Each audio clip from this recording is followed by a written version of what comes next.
বইটা তুমি যেদিন দিলে আমাকে, প্রথম পাতা খুলতেই দেখি একটি নীল আকাশ, যেন মেঘের চাদর ঢেকে দিয়েছে তা। হয়তো নিঃশব্দেই ঢেকে দেবে আমার সকল উচ্চারণ। দ্বিতীয় পাতায় গিয়ে দেখি শব্দেরা ঘুমিয়ে আছে অনুচ্ছেদের নিঃশব্দ ছায়ায়।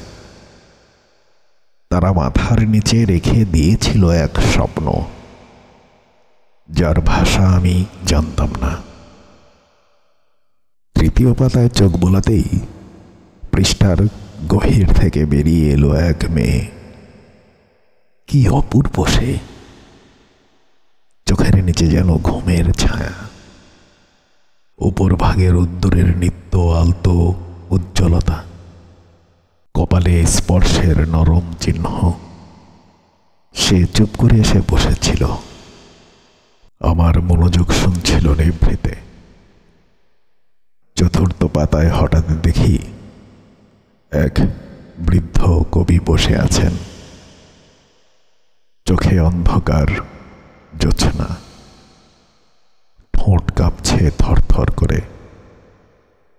তিনি ধীরে ধীরে বললেন, নীরবতা মানে শব্দের জন্মের আগের মুহূর্ত। তারপর বইয়ের মাঝখানে দেখি এক গভীর সমুদ্র। আমি ভাসতে ভাসতে হারিয়ে গেলাম নিজের অজান্তেই। যেন আমি হয়ে উঠেছি এই গল্পের এক চরিত্র।